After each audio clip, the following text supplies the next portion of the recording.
I think the biggest hidden secret is acquisitions. I think they're so much easier than startups. Like you already have the pieces moving and they're just not going maybe as fast as you want them to go. So you're like, okay, we need a new runner. We need a new QB, but you have the infrastructure there, right? So you replace a sales manager because you know how it should be done because you've been selling 200 used cars. And so you don't have to deal with that cold start problem. You just kind of dive right in. What's up, everyone? This is Car Dealership Guy. You're listening to the Car Dealership Guy podcast, which is my effort to give you access to the most unbiased and transparent insights into the car market. Let's get into today's episode. Daniel Crainic is founder and dealer principal at Time Auto Group, a franchise dealer group consisting of 7 rooftops in Portland, Oregon. In this conversation, we discussed scaling his dealer group using cash-out refis, his secrets to a successful dealership acquisition, tax strategies and tools for wealth creation, industry trends that he's bullish on, the time he made $10 million on Tesla stock, and much more. But before we dive into the show, this episode is brought to you by CDK Global. CDK Global has been empowering nearly 15,000 dealers with the tools and technology they need to build deeper relationships with customers. Their team is keenly aware of the state of dealership technology, and while many vendors promise seamless experiences between your CRM, DMS, digital retail, and fixed ops, most of these bolt-on solutions tend to break workflows and cause more harm than good. That is why CDK has launched a new dealership experience platform. This new integrated software consists of everything you need to operate a dealership efficiently while delivering an unparalleled experience to your customers. Basically, everything working together, not separate, one system to run your dealership as opposed to 10. CDK developed it with an outside-in approach, listening to dealers every step of the way. You can learn more about CDK's dealership experience platform by visiting cdkglobal.com/DXP or clicking the link in the show notes below. This episode is also brought to you by Podium, the lead conversion platform for car dealerships. Podium helps you get found at the top of Google search and convert new leads faster with industry-leading communication tools and AI. With Podium, you can finally take the guesswork out of lead management, bring every lead into one unified inbox, respond automatically in 2 minutes or less, and even book appointments using AI. Get Podium and get ready to convert leads faster than ever and see why over 100,000 businesses like yours have given themselves an instant advantage with Podium. Get started today with 10% off your plan by texting Car Dealership Guy to 833-441-1166.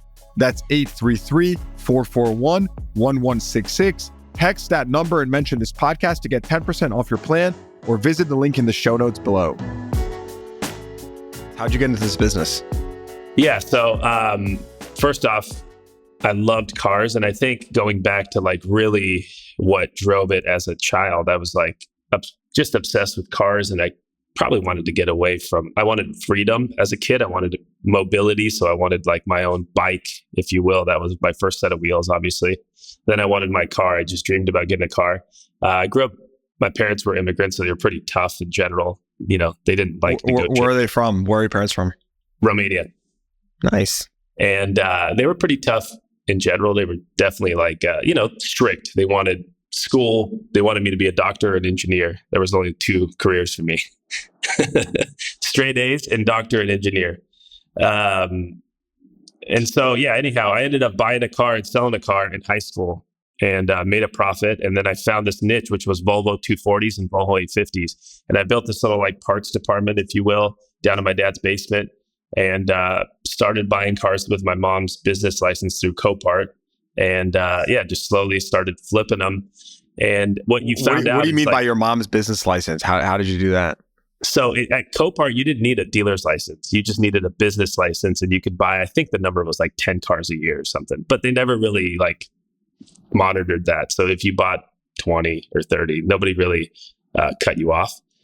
Anywho, so that's how I got going. And then basically one thing led to another, kept doing it and doing it and doing it. I ended up selling like 250-ish Volvos in high school. And never really looked back. Where was this? I mean, where was high school? Where were you living at this time? So I lived in, it's funny. So in Eastmoreland, which Reed College is the college that like Steve Jobs went to. So it's a really nice neighborhood. I went to Central Catholic High School, and then I ended up graduating from Cleveland High School. So I did two high schools. And where is this all in Seattle? No, Portland, Oregon. Portland, Oregon. Got it. Wow. All right. So parents, immigrants, you get here, right? You start flipping some cars. How do you get to the dealership world? Yeah. So out of high school, I basically was like, all right, I'm going to get a dealer's license. This seems like the way to do it. I subleased a couple spaces from an existing dealer, call it like five parking spots and an office. And then this guy ended up going out of business in like 08, 09. So I'm like, oh, wow, I got to take this lease on. And that was definitely a little, scary at the time, like anything. But I did it. And I convinced my mom to co-sign for me for a AFC credit line, which my dad was like, hell no. He was definitely not into me being a car dealer. The last thing he wanted me to do is sell used cars. Why? What did your dad do? What did your dad do? Well, they both, my dad was an engineer in Romania. And then my dad was always brave. He put my mom through college, which wasn't a very respected thing or common thing back in the communist regime. So my mom had a degree. She was one of the only ladies in our city that had a degree. And so education was like really big on them. And they're like, we took these risks to bring you to this country, not to go sell used cars. That's not what we. Wow, I can imagine. What we had planned. So they say man makes plans and God laughs.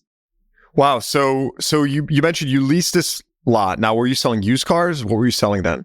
Yeah, just used cars, like $5,000 cars, pretty inexpensive cars. I'd go down to like the Bay, Oakland, San Francisco Bay, fly down there Wednesday, buy 5 or 10 cars, come back. And at this point, we had maybe one other person. So we would sort of just, we would do everything from taking photos to detail to, wearing 12 hats. Yeah. And at this time, like, what was your scale? I mean, what were you doing? What year was this and what was your scale? This was like 08. So it was a pretty, some would say it was a hard time to start, but honestly, it was a great time to start because cars were inexpensive. The only thing that was super expensive was flooring back then. So, but it seems like we're creeping up now too. So we'll see. Just like it is today. Yeah. And what was your scale at the time? Like how many cars were you selling per year? Well, I think the first year we did like not much. I'd say maybe 100 cars, something like that.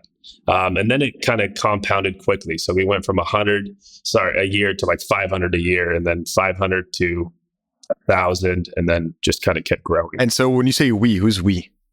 Well, I say we as in, I don't have any partners in the business, but Nick Love, who's one of my best friends, has been there for like the whole time. So he was totally a true blessing. He got laid off. He was decking. And obviously at 08, nobody was looking forward to building decks and spending money on their homes anymore. So you brought him into the business with you? Yeah. Got it. Then he ended up marrying my sister, so he's not going anywhere. Oh, there you go. All right, that all worked out. I like that. Explain to me now. Wait, what did you do in revenue the last 12 months or like last year? 400 million. All right, so we have a big gap to bridge over here. All right, so going back to that starting point. So you're in this independent dealership, right? Bring us like chronologically to today. Like, how did you get from one used car lot, and then how many franchise dealerships do you have now? We have 7 rooftops, and then we're closing on one this month and opening a second DNC. So 7 currently running. Got it. All right, so let's bridge that gap. Like, what the hell happened in this last decade? Yeah, so a lot happened, but I mean, to walk you from give you a quick timeline, basically, I grew out of every single spot that I was in. So I was on 25th and Holgate, grew out of that. As you know, cars demand for real estate. So I'm parking them all over the street. I mean, parking tickets, move your cars, the whole thing.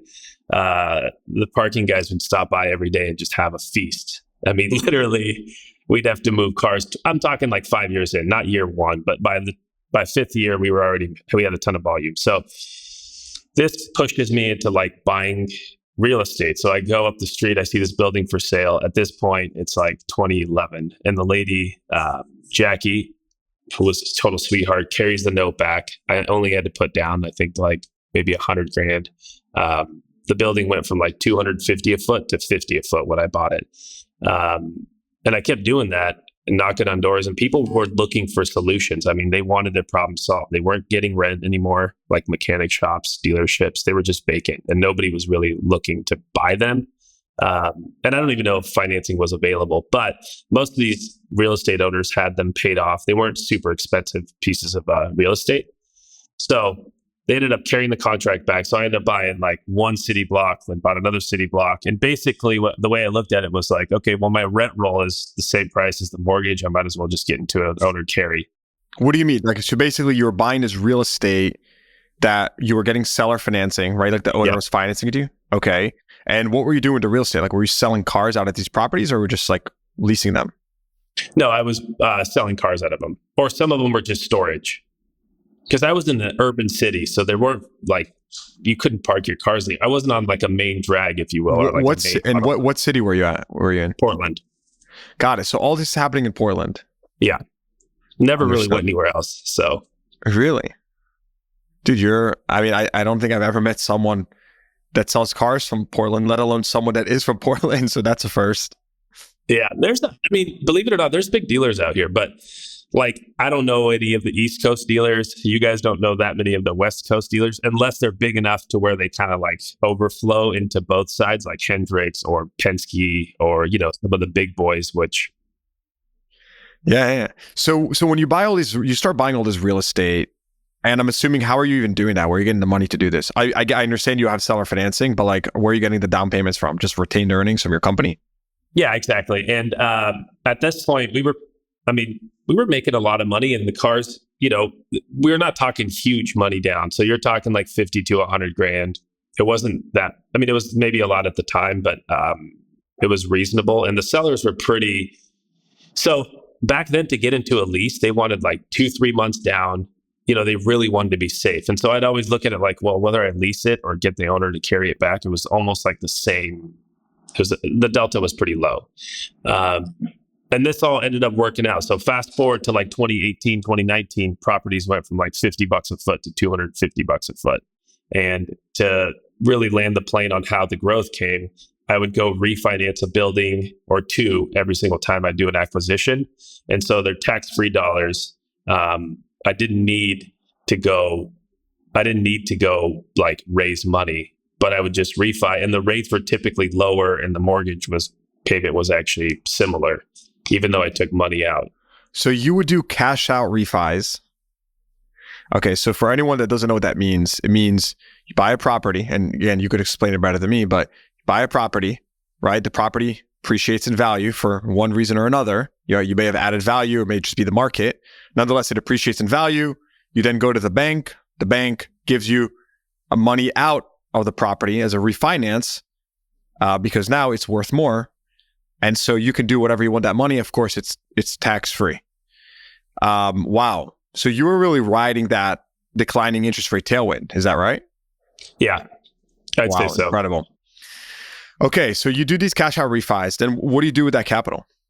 So to kind of keep going on the timeline. So I built this new DNC building, which is the one that you mentioned that looks like a Mercedes store. And I come up with this, like, I was kind of obsessed with Jobs at the time. And I'm like, man, simplicity. And I am kind of OCD anyways. I don't like many. When you say Jobs, are you saying Steve Jobs? Yeah. So I was obsessed with his like simplicity. I just got done reading his biography and I'm like, I'm going to You're so West Coast. I love it. Yeah, exactly. You have to read about Jobs if you're from the West Coast, I guess. Yeah, right. I did. I read that book. So I'm diving into this and I'm like, all right, what would he do? So anywho, I put all white cars on the front line, which is still the way that DNC is currently. And so we went from being known as DNC Motor Company to basically being known the dealership with white cars. But at the time I moved DNC from like an urban district to the main auto mile, which was McLaughlin. And there's only 2 auto miles. So there's Canyon Road and McLaughlin. And we bought this big building. We put like 70 cars indoor and then maybe 150 outdoor. And so what's the idea for the all white cars? I've actually seen some dealers do that. What's up with that? Well, it was interesting. So the building was all white. The cars were all white. And it was more so marketing because it wasn't really being done on the main auto mile. And so they're like, why the hell does that guy have all white cars out? It just kind of caught their attention while they were driving by. Dude, believe it or not, people would literally be like, oh, it's the place that has all the white cars outside. I mean, they don't even know the name of your dealership.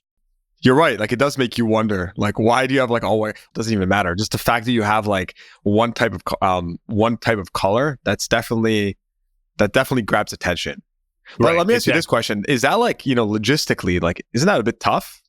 Like when you have No, to because buy it's just cars, the like, front yeah, line. So it's whatever. Say you have 20 cars on the front line. Behind there, you got every color. So it doesn't.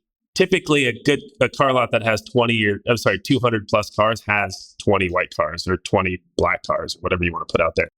we had a conversation before this podcast, and I think what's one of the interesting things about you as a dealer is you've come up, or you financed your path to growing your dealership in very unique ways, or I would say atraditional, right? The first wave is you did these cash out refinances, right? You finance your growth through real estate, which that's not that uncommon, but you definitely did it in an aggressive way, which worked out for you.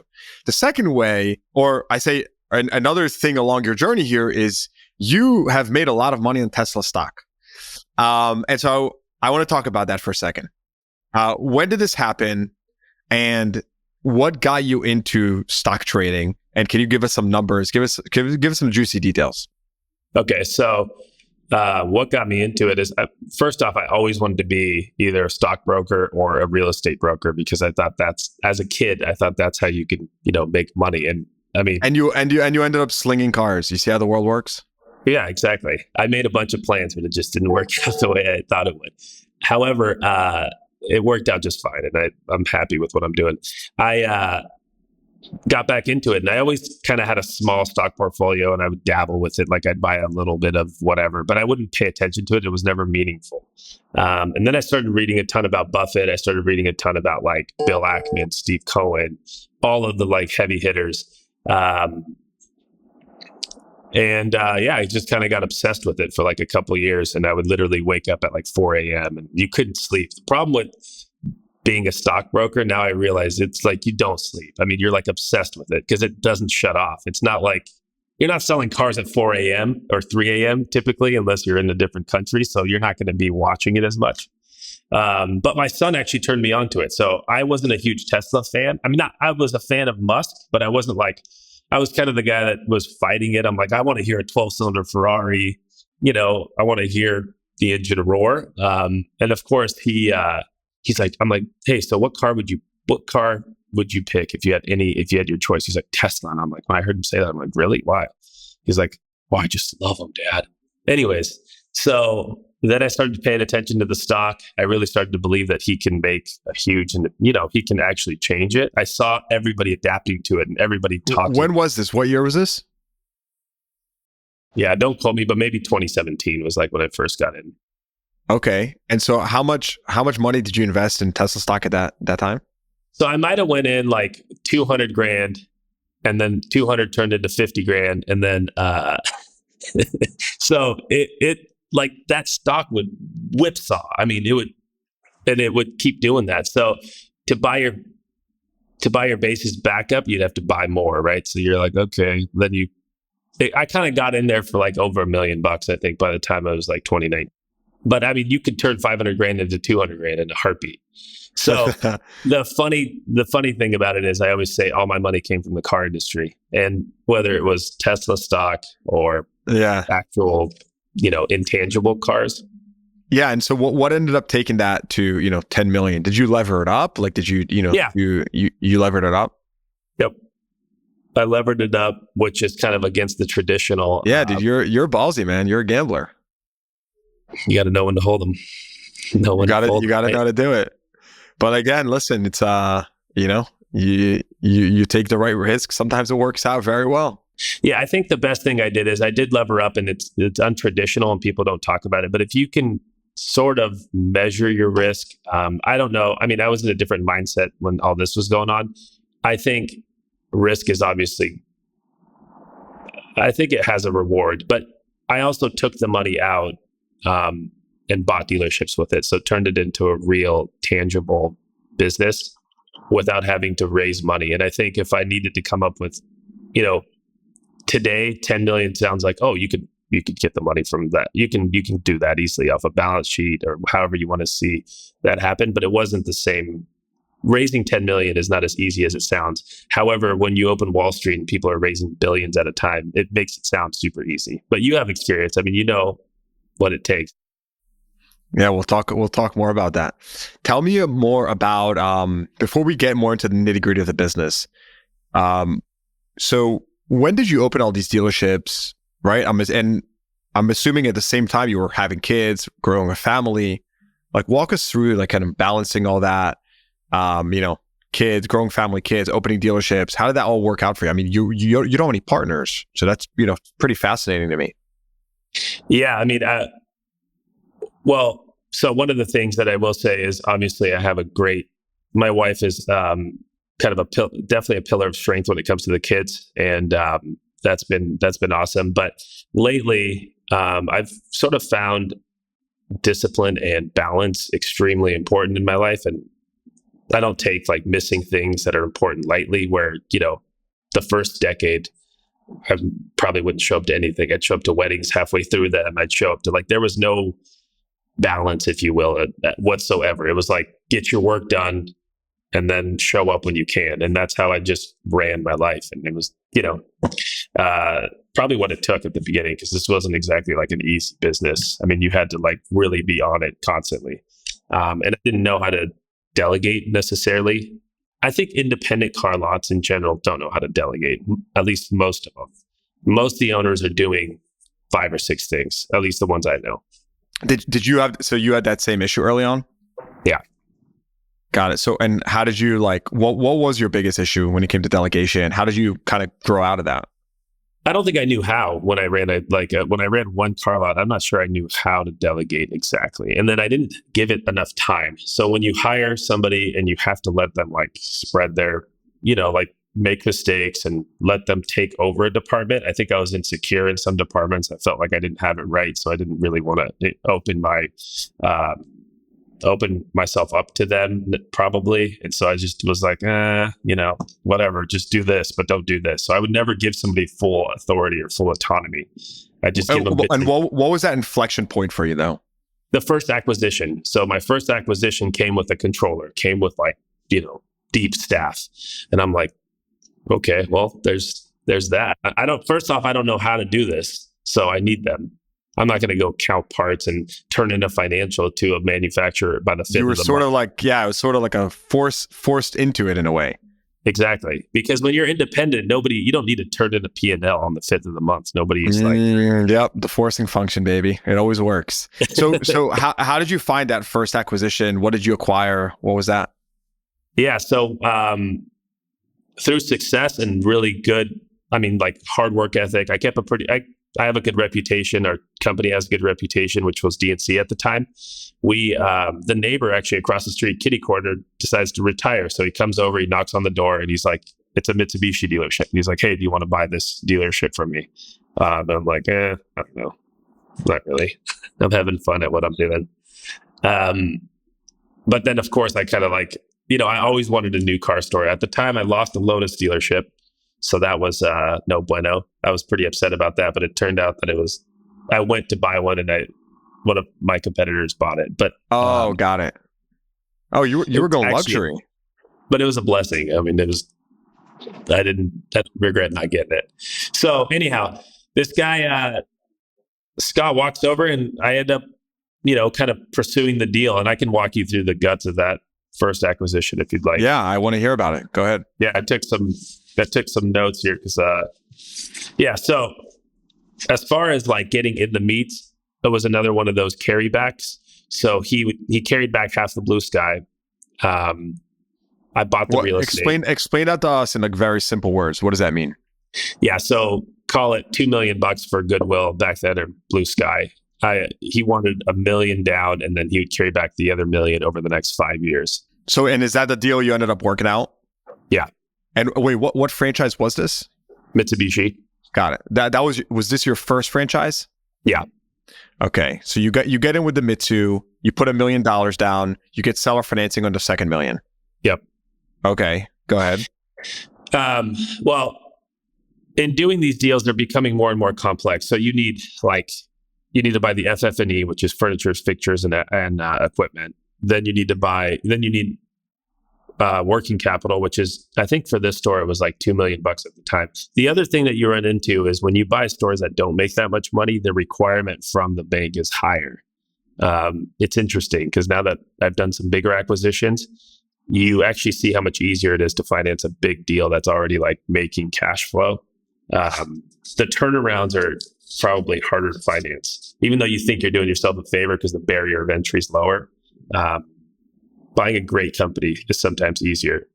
So anyhow, that's some words of wisdom right there. You got the used car equity, you got the blue sky, you got real estate, FF&E, and then the working cap.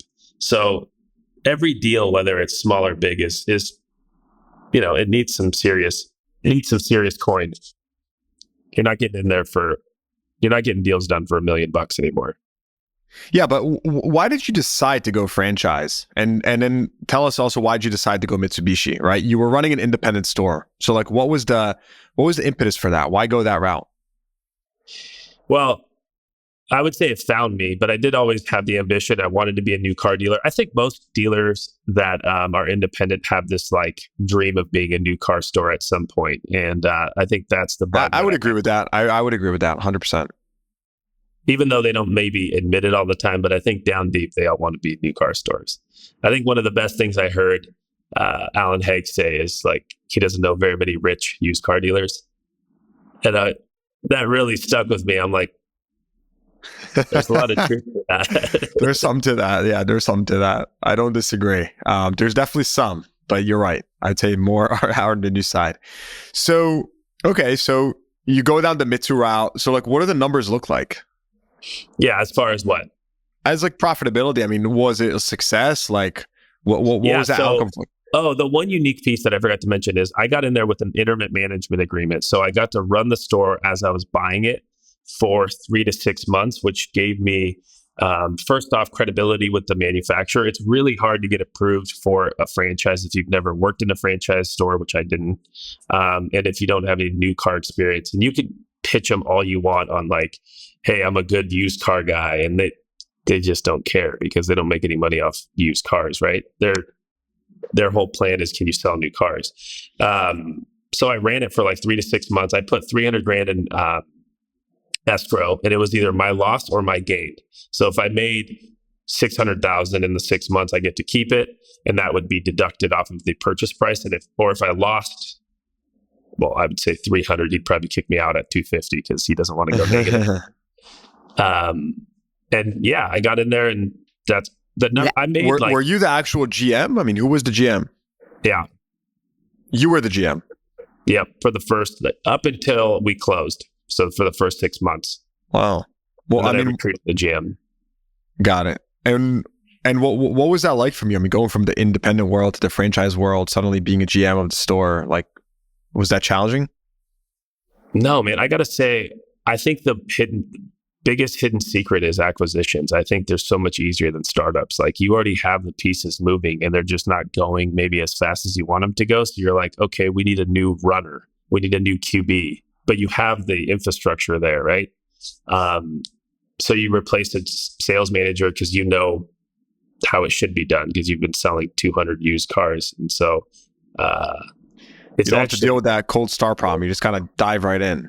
Right. You don't have to go build a back office and then learn how to like actually build a back office if you've never done it. It's already there, and you just try to make it more efficient. So you replace your general manager with somebody that you believe in, and you upgrade your team and you upgrade the building, and that's what's worked. The timing was also great, right? I mean, 2019 was a great year, but the store was losing money, and we made a ton of money kind of right out of the gate. So there is why is that though? What did you do differently? Just bring I changed everything. I changed the process. I changed the pay plan. I changed the attitude. And a lot of these Mitsubishi dealerships are like, oh, we're a subprime dealership. We're a subprime dealership. So they kind of like have that, they carry that with them.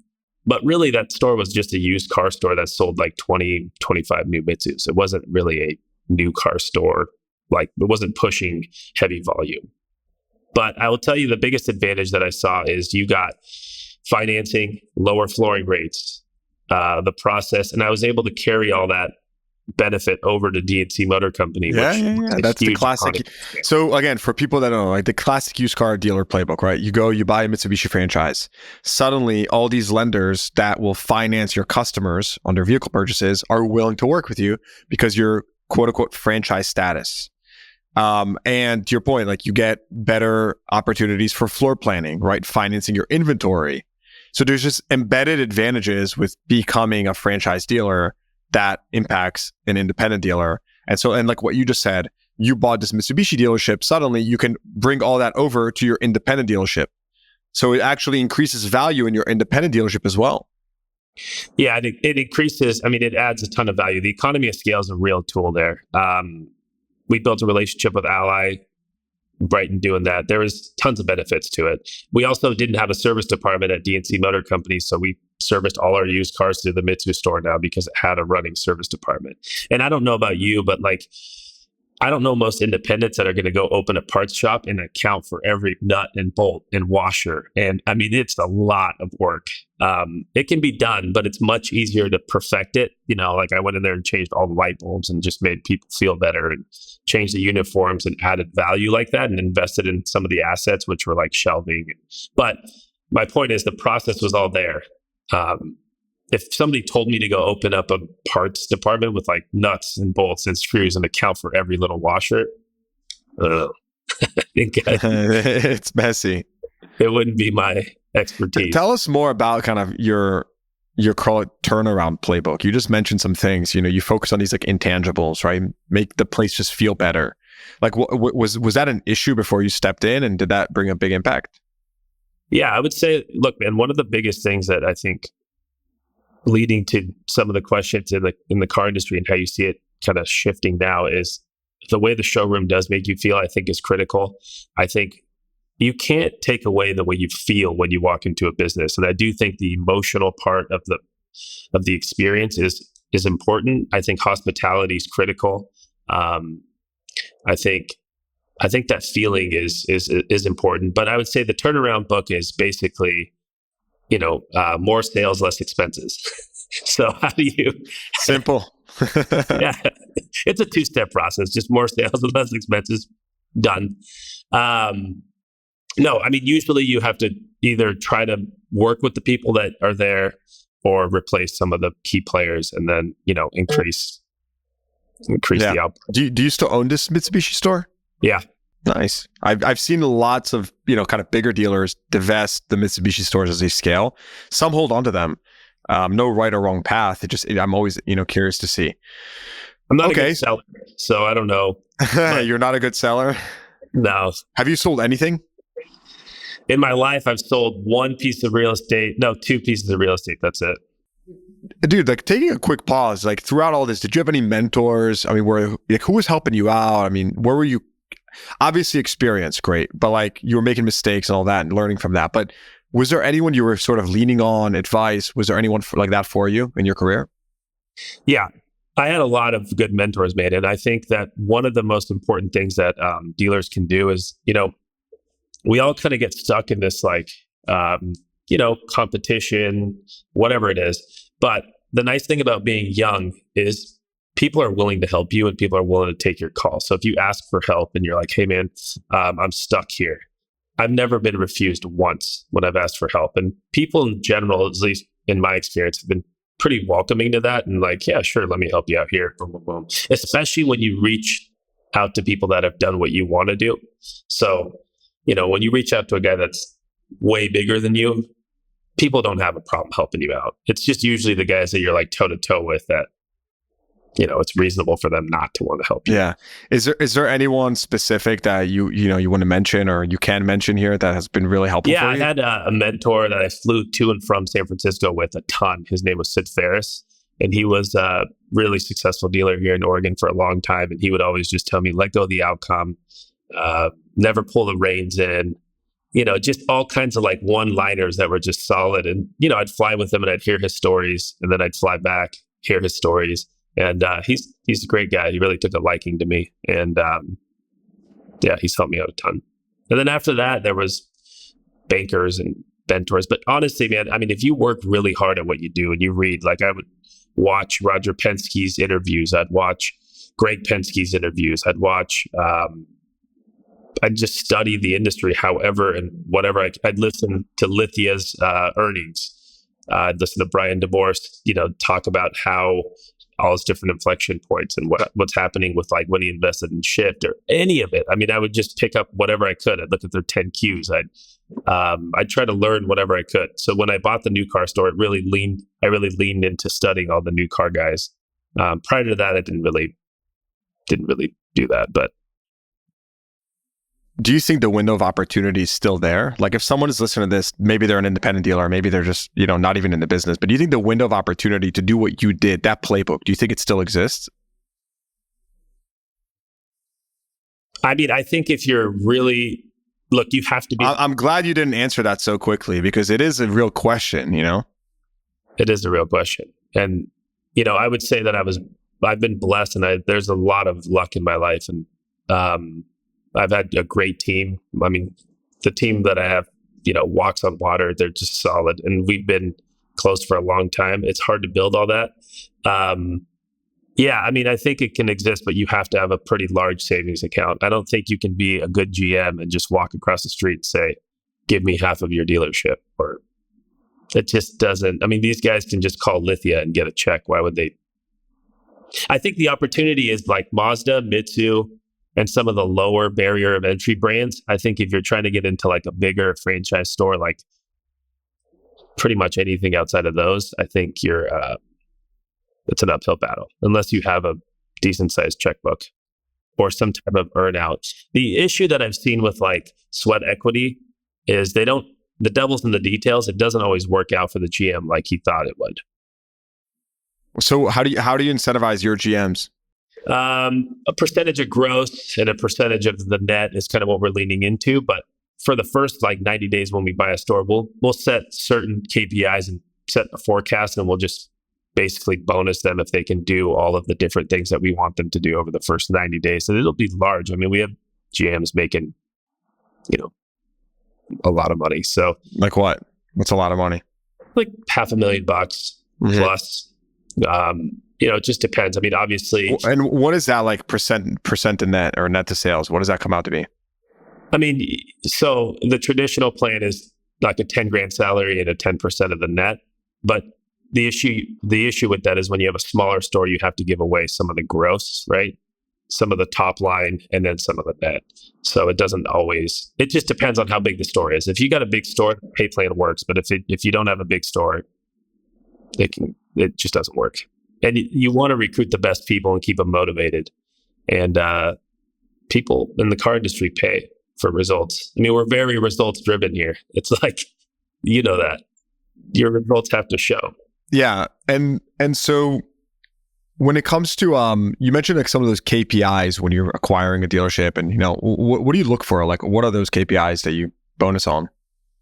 Well, one will be like volume of sales. The other one will be CSI. But truly, when we're buying a dealership, it's usually get the sales way up. We try to sell more cars and then kind of back into it from there. But we're usually buying stores that have problems, and so we want to increase sales. Yeah, problems. I like problems. What they're opportunities. So yeah, exactly. What franchises do you own right now? What do you have? Yeah, so I have Volvo, Honda, Subaru, Nissan, Mitsu, CDJR, and then DNC. I thought you said CDG. I was like, you have a car dealership? No, I can't afford you, dude. Yeah, I love that. And then, okay, now talk to me about, I forget if I asked you another question there, but regardless, we'll get back to it. Talk to me about the like wealth management and like wealth creation side of the business, right? I've tweeted about this before, but like selling a car is only one aspect of the equation here. Yeah. You've already spoken about the real estate side. What else has been very impactful for you? Reinsurance, yada, yada, yada. But give us some more of the kind of wealth building behind the dealership business. So I think you can look at it from two different metrics. I know you put out kind of the nuts and bolts of the reinsurance, and I read that. And I think it is critical. But in my experience, unless you have scale and volume, reinsurance is not necessarily a huge tool for you. Now, once you sell 2, 3, 4, 5, a lot of new cars, there's a huge opportunity there. But what I find is, like when I got reinsured at first, I owned DNC Motor Company only, and some of those repairs on like a 650 Beamer are 10 grand. Well, you're wiping out quite a bit of your float, right? So the reinsurance would go, like, loss ratio would go through the roof. Yeah. And so again, for audience listening, anyone doesn't know, right? Reinsurance means you're taking the risk when you're selling a vehicle service contract, AKA warranty to your customer. And so like what Daniel's saying is, you sell a BMW, that thing needs $8,000 of repairs after the fact. You just lost all the money you may have made on that warranty that you sold, or the vehicle service contract that you have sold, and you decided to insure in-house. So to your point, it could be very much a losing proposition. Really depends on the type of inventory you're selling, and the relative quality. And are you selling a lot of these, like, older German, or kind of foreign cars? Yeah. Well, with DNC Motor Company, that was the play. It was just a luxury store. So we would kind of do lease. We would just do once we got bigger, we started just doing, cars that were coming right off lease. But yeah, in the early days, you sell like a Land Rover, you write a premium, let's say for $2,000, and the repair's 10, it takes the next 5 warranties for you to cover that loss. So you can see how that could hurt. My point is, reinsurance is a great game, and the float from it is the best thing. And then borrowing against your float is really where another crucial aspect is. So you can borrow against the premium that's sitting there at, again, no tax, but you obviously, debt doesn't get taxed. So whether it's real estate or reinsurance or however you look at it, I think that the biggest wealth creation in the car industry, that's definitely one of the tools. But I think really it's building your auto group and building your performance. So the better you perform as an auto group, the higher your valuation will be. And as you can see, these stores are trading, if you build a nice group, you can probably get 10 times EBITDA or something like that pretty quickly, especially if you build a big platform in scale. So I think performance should be your number one goal, and really should be your focus. The reinsurance will come with it, but you're basically saying, but that only matters if you're exiting at some point.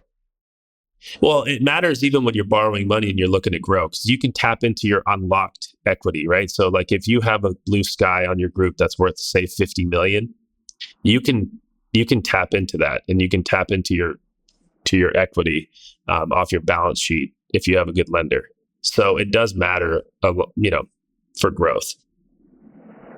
It helps you finance deals. It helps you do all the same things without necessarily having to refi or go in there and restructure debt. Do you think you'll ever sell? Ever is a long time. I'm 35 years old, so. Everyone listening to this podcast are like, da da da da da da da. I'd really like to work for someone that would be the goal. No, I'm just kidding.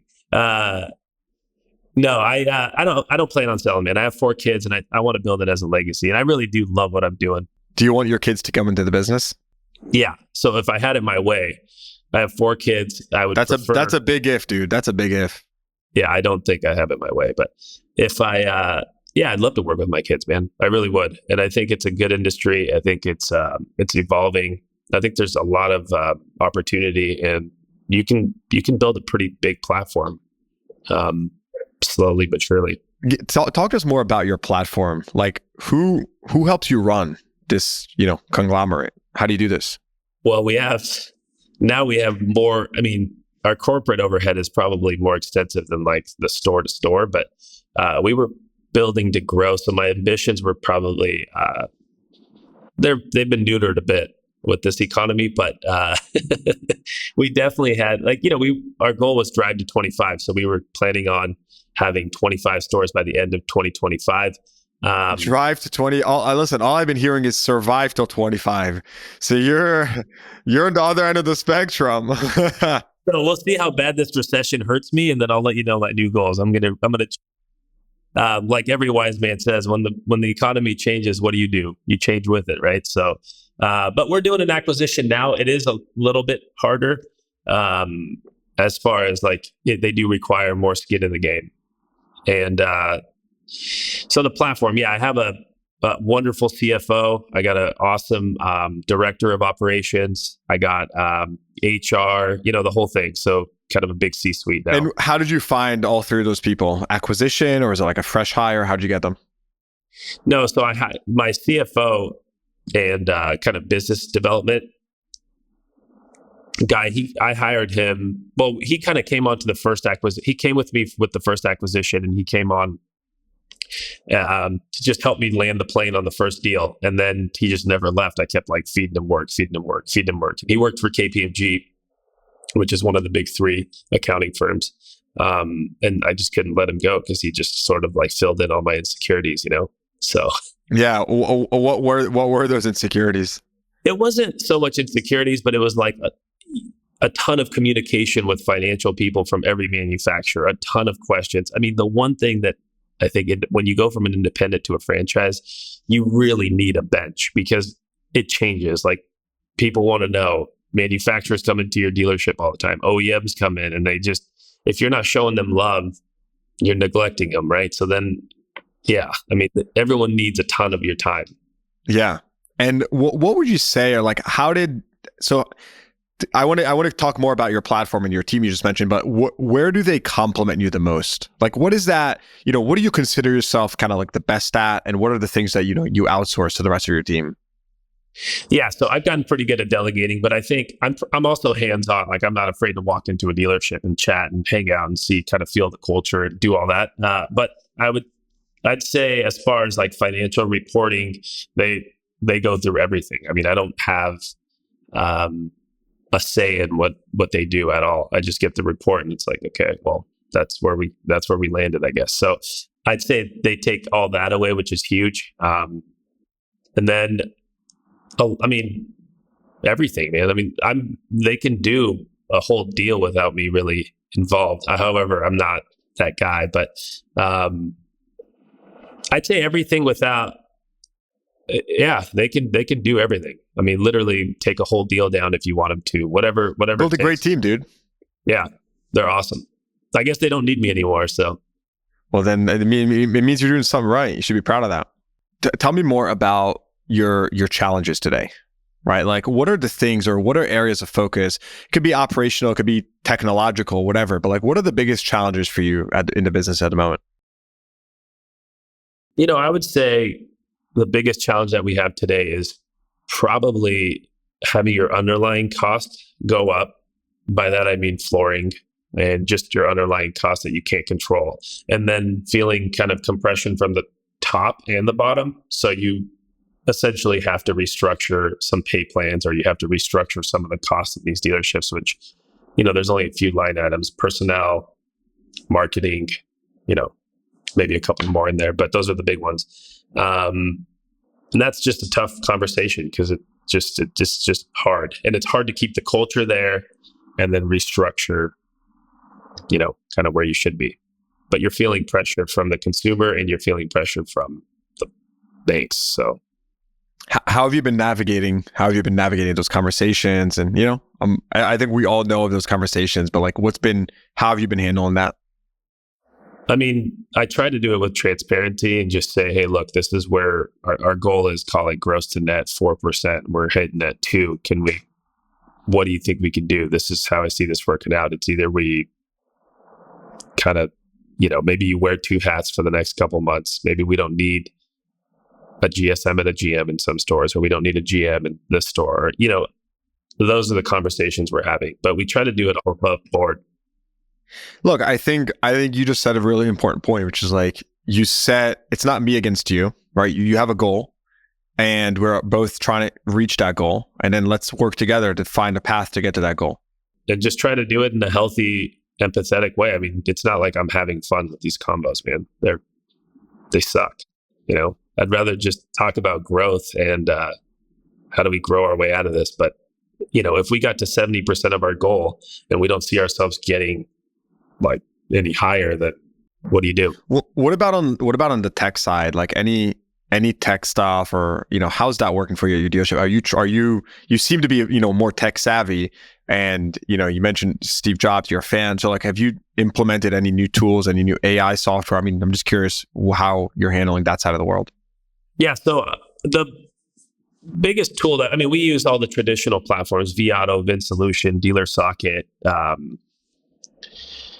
mean, we're pretty intertwined with Cox Automotive. I don't know that. I think one of your questions was like, hey, dude, so are you going to hitch your horse to one wagon? I mean, how many wagons are there? There's like two. You had mentioned to me something interesting about rebates. Give us the juice on rebates. What we got over here? All right. So rebates, I mean, I'm not a professional at this, but, and I don't have the scale, but I did realize very early on that rebates, or not very early on, sorry, kind of in the last couple of years, that everything's up for negotiation in the car business. And all of these different vendors, there's a point of negotiation. There's a point of below the line rebates. Everything is up for negotiation. Yeah. There's no like, there's off menu deals. I don't think if you took two dealer platforms, I don't think you'd see the same pricing between any of the two. So what have you negotiated? Give us the secrets. Give us the juice. What have you negotiated? Oh man, I don't know. You're going to take away my vendor. I'm probably going to get a call immediately after this podcast. But yeah, like for example, with Cox Automotive, the more you give them, the more you use their vendors, they'll give you back a certain percentage. So say it costs $500,000 a month, for example, that you spend with Cox, which it sounds like a ton, but with Auto Trader, vAuto, Vin, dealer.com, you can get there pretty quick with 7 or 8 rooftops.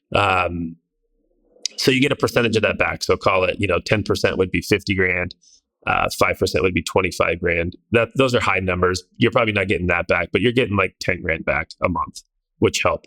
But they're pretty smart too. They, again, that's up for negotiation too. The big boys probably get way more. Oh yeah, I'm sure. And look, and by the way, like they should be thrilled if they're listening right now, because may every dealer partner with one brand and use all of their services. I'm sure every vendor will give you a rebate back. I would love to give you 5 or 10% back if you use 6 of my services, right? Yeah, I guess that's a good point. And honestly, I mean, think about it. When they lock you in like that, their scale and their SaaS evaluation is massive. I mean, when you think of like vAuto, you're paying whatever, couple grand a month per store. It's not a bad gig. I mean, I don't think they're... Talk to us about like, do you buy from auction cars, used cars? Yeah, we have a bunch of buyers now, but I used to buy a ton. And yeah, we buy from Manheim. That's the main source. And then the organic traffic that's the advantage of having new car stores. I mean, the trades are it's hard to get those cars. And so you get, the trades 40, are 50%. Yeah. What about auctions? I mean, do you get rebates there? No, I should. There probably are rebates there too. I should. Like the buy fees are bananas. I mean, if you look at like what they've just gone up dramatically, I'm sure that there's a negotiation for everything. You said it yourself. Tell me more about the, but tell me more about your supply. Like, where are you buying most of your used? I mean, other than trade-ins, you mentioned you have a bunch of buyers. So where are you sourcing these cars? Mainly like Riverside, California, Oakland, California, which is the Bay Area, all of that San Francisco Bay. These are 2 pretty big hubs. Yeah, but how are you sourcing them? Online. So we're doing a ton of Manheim, and then they use vAuto. And then we go to Spokane. So we have buyers that go in the lane in Spokane. And do you buy direct from consumer or any of that stuff? We do, but we're not great at it, to be honest with you. There's a lot of work to be done there. We don't. And dude, I respect just like the honesty, right? Like, you're not great at it. Doesn't mean you can't become great at it, but like also knowing where, you excel at different parts in the business. You don't have to be a superstar at every single thing.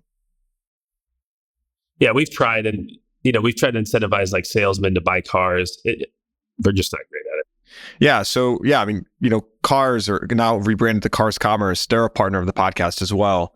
And I'm very bullish on their AccuTrade platform. I've just gotten to know, Robert Hollinshead and Alex Fetter, the CEO, and they've really built something special there. The fact that they have all that first party data, it just really allows you to put a good number on a consumer car that, is really backed by real data. So I'm pretty bullish on that.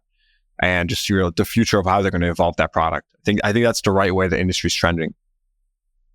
No, I agree with you. I mean, All this stuff, though, the one thing I will say about technology is in all these dealerships that I bought, there's never been a lack of technology ever. I mean, some stores I bought have overlaps in desking tools, 3 desking tools, 2 inventory management tools. I mean, like everything you can imagine, but the people and the organization needs to be able to run it, like the keeper machine. I mean, I can't tell you how many stores I've looked at that like they don't even know how to use the machine. It's a disaster, right? Like, and that machine. I mean, you make up a great point, right? Like people, yeah, like a lot of this stuff is, you see, this is the trend, like where you're seeing every big brand is trying to kind of consolidate their offerings because it's too much. They are aware. Every dealer has 50 different systems. No one wants to use 50 different systems, let alone 10 different systems, And so it's that, I call it the SaaS fatigue. It's just too much. And whoever simplifies things, like everyone that simplifies it into one really integrated platform, it's just, they're going to win. And then that'll have its own challenges too, right? Because you're just stuck in one platform. But I mean, because if the platform doesn't deliver, well, then now, all your eggs are in one basket, so now you have to go find another platform, 100%. And then the next question is, will manufacturer rebates actually let you use it, like the co-op money? Will they co-op with Techion, or will they co-op with, because they co-op with Cox, right? And they co-op with some of the other big brands, but will they do it with the one that is the one suite option? Because if they don't, then the manufacturer won't open up the war chest to them. 100%. Yeah. This is another great point for anyone in the audience that doesn't know what this means, right? But co-op just means that you have the manufacturers participating and, actually subsidizing some of your software, marketing, or whatever as a dealer, right? So, you see, Kia ads, right? And maybe a dealer is running them. Well, Kia may be paying for part of that ad and also for some of their software and whatnot. And so that's very important for dealers because it subsidizes your costs, right? And so if Kia, I'm just using them as an example, by the way, if they're not going to pay for a part of my CRM with this vendor, I'm not going to use this vendor, or it's very unlikely I'm going to use them because it's going to cost me a lot more. Doesn't make any sense. So that's an important one. And if you get 40 cents on the dollar back that you spend with one vendor and you get no dollars back or no cents back on the other, you're probably not going to go with them, right? I mean, and some of these manufacturers honestly just don't do business with new vendors. Like they lock out tech platforms for security reasons or whatever else. It takes a while to get in the door. Wink, wink. Security reasons. Wink, wink. Well, that's what they tell me. I don't know. You go to they go to Vegas, to have a dinner, have a couple of drinks, and the security reasons change. Yeah, maybe. What are you most bullish on for the industry right now? Like when you think about trends, how your dealer groups are going to evolve, where's your head at? Like, where's that, your vision? Where are you going towards? I mean, short term, I'm pretty bullish on new cars. I think that based on what's happened in the last couple of years, I think that new cars are going to be in demand for the next, 2 or 3 years. I definitely think that new car sales will continue to go up. And you posted something the other day, but I think that trend's going to continue to outpace the used cars. Did you see my tweet about Subarus in Seattle? Yeah, so I did like it. You should do that in Portland too. We keep Portland weird down here. That's our slogan. Keep Portland weird. Do you guys have Voodoo Donuts over there? It's good, right? We can make you a donut in any shape you'd like. I'll let you use your imagination. Yeah, they have some crazy donuts. I've seen that stuff. It's pretty intense. Dude, I've never been there. Well, you should come over. You can stay with me. Yeah, let's do it. I'm in. Rally. The only other thing is, I guess, I don't know. I think we've touched on most of everything. The innovation of like selling cars online, where everybody's really hyper focused on that, and sort of, it seems like they're not as bullish on the showroom. I think we touched on that. I'm still pretty bullish on the showroom. I think, in my opinion, the luxury side of it, especially, is probably never going to get out of the showroom concept. Just like you don't see Loro Piana or Gucci or Louis. I never thought Loro Piana would make it to my podcast, but there it is. There it is. No, but you see these guys really leaning into the showroom. And so what makes you think that like Mercedes-Benz is not going to want a showroom or Rolex? Do you see people buying Rolex online without like talking to a jeweler or having some type of relationship.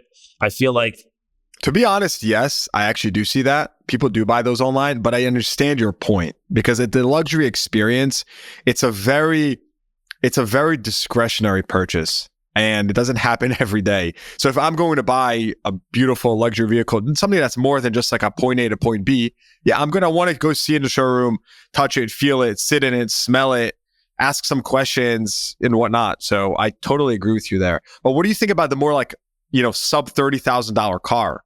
I mean, do you think that's going to trend more online? Are you still bullish on the showroom there? What's your thoughts? no, I think that Especially as someone, like you said, you're so, kind of such a Tesla, I'm, for lack of a better term, not fanatic, but like connoisseur or whatever you want to call it. How do you balance those two?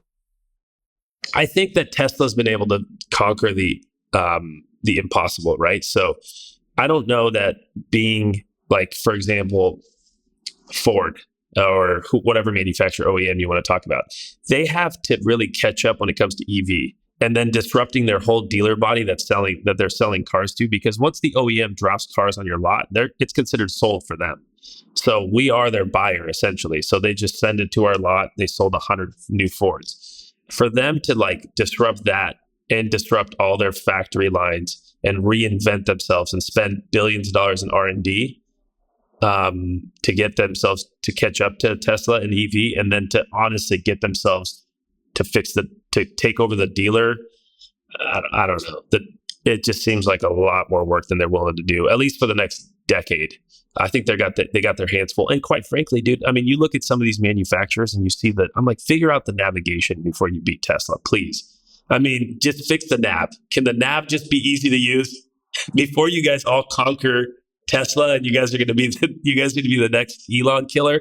Just fix the nav so we can use it easily, so we're not like punching a screen, swirling a knob. I mean, by the time they do that, you're holding your phone and just driving to the next place. Dude, this any final thoughts, if people want to reach out to you, learn more about your group, how can they learn more? Yeah, I mean, my email is Daniel@TimeAuto, and then yeah, that's probably the best way to get a hold of me. There you go. By the way, why Time Auto? How'd you come up with that name? Yeah, I mean, I think time is critical to everybody, right? And I think I've always looked at like, okay, what do you want to do in this amount of time? And I've always taken it and kind of used it in different compartments. And I didn't really expect it to be available. I was like, what's the most important thing that we have? Time. And then I looked it up and it was like Time Auto. I'm like, wow, seems like somebody would have snatched that up, and then Time Auto Group, and sort of leaned into it. I definitely explored with all the like Crainic Auto Group, DNC Auto Group. And I'm like, well, at the time I didn't know where I was going to take this. So if I did want to sell one or two stores, I didn't have to brand it around my personal name. But you're a thoughtful mother effer, dude. I love it. You did the right move. You did the right move. I tried to be. Well, thanks for having me on, man. All right. Hope you enjoyed that episode. Please give the podcast a rating, consider subscribing to the show, and check the show notes for links to what we talked about. Thanks for tuning in. I'll see you guys next time.